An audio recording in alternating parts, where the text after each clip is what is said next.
My dear friends, as it happens, the ear's mind of dear John corresponds very closely to the month's mind of my own mother, and so I share your grief and your sorrow, but it is not entirely tragic. Remember, we're on the winning side if we're in a state of grace. That is all that matters. As we're reminded of in the Gospel right now, what does it profit a man to gain the whole world and lose his own soul? The old proverb in Ireland still holds true: there are no pockets in a shroud. We don't even really own our own body. We have to shed it. The only thing we actually own, really, and carry with us forever is our soul. That's the only bit we hang on to. And so that soul goes into the beyond with what it's carrying. Certain things carry on. The memory. We carry our memory with us. We don't leave time behind. It travels with us. What's written in history is written indelibly. We carry on, and therefore we remember those that we've left behind. A father, a grandfather, is somehow linked still with what has come from him and won't forget him so quickly. We carry also our merit. Every day that we write is a new page that we turn over at midnight. And on that page we've written history. We've written 24 hours of history. And we can't rub it out. It's written. And once the soul, out of the body, opens its eyes and sees things as they are for the first time, all that comes back. They say that for the first time the soul really sees things as they are. It comes back to us in great detail, apparently, as though we're watching a huge detailed video of every moment that went by, things that right now we can't remember. Even in this life, the memory is jam-packed. They say, experts, that you don't actually forget anything, just that you can't always recall it. And what happens? Sometimes something triggers it off. Wow, I'd forgotten all about that episode. Even a tune or a smell can somehow crash us back into years ago. The memory is a strange thing. But I want to zoom into the last moment. I was listening to what you were saying last year about the way that dear John left us. You were all there, the immediate family, and apparently something happened, didn't it? Just before he breathed his last, I'm told he opened his eyes and he looked around. The exact same happened to my mother. I wasn't actually there because she went rather quickly in the end. My brother was there, and he told me exactly what happened. And I told it to the parish priest of Duleek, who was also at the funeral. And he said, yes, it happens a lot. When people just are on the frontier between time and eternity, this strange phenomenon is often seen. The person who, until then, has somehow lost contact, somehow comes back for a flash and opens his eyes.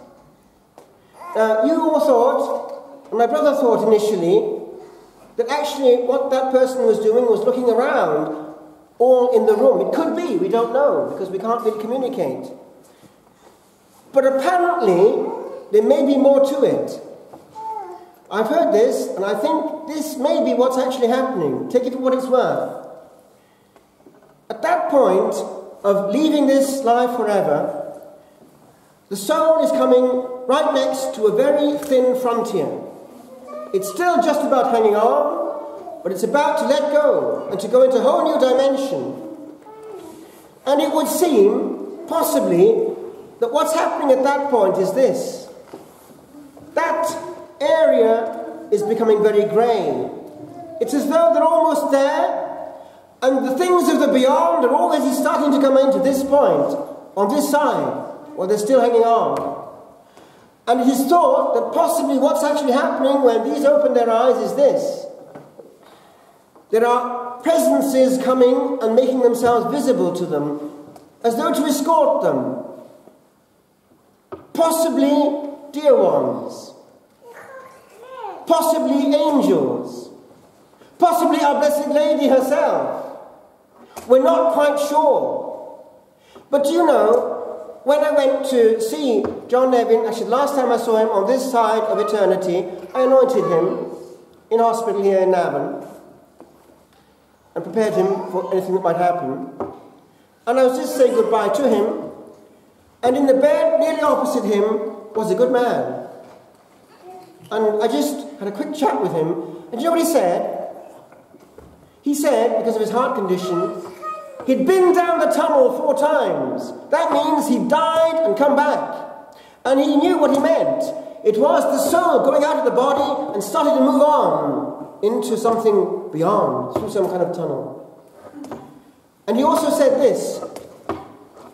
Not long ago, here died Father Alphonsus from Cullen Abbey, Cistercians. And he described how he was ready to go, going home to the victory.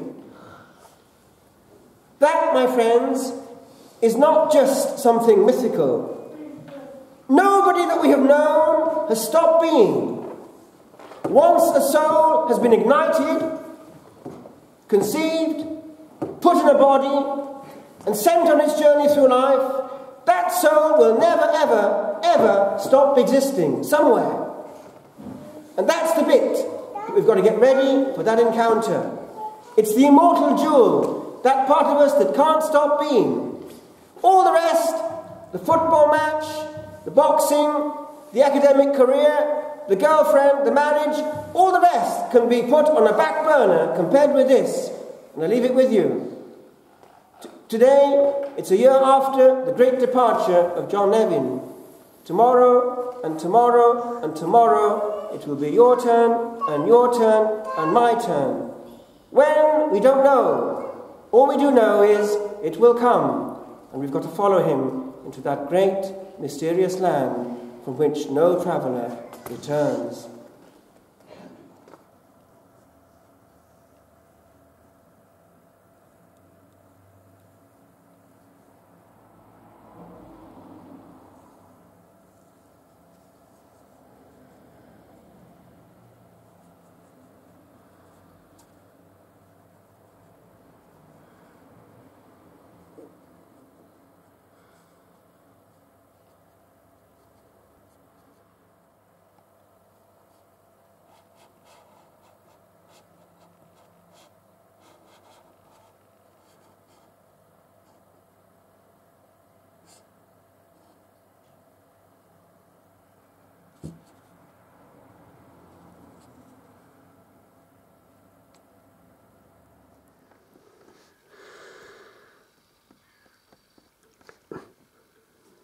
Time passes.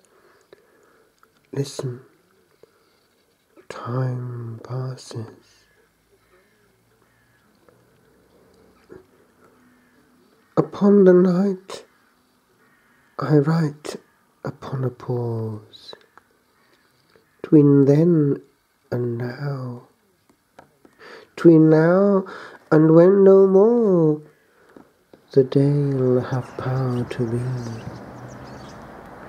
or the hour to cause tomorrow to be such, or to restore the tick that taps this moment where I stand upon a land of passing. I behold the morrow's veiled visage calmly smile upon the new frenzy, very old, in what it ever swallowed for a while.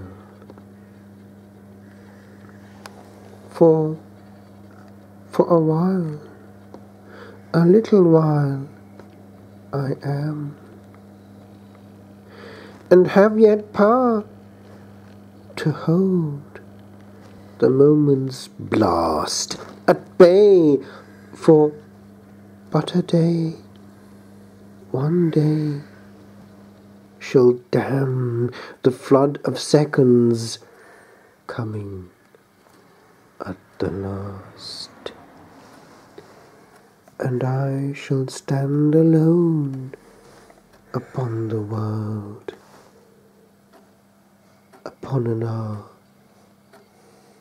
that ours to passing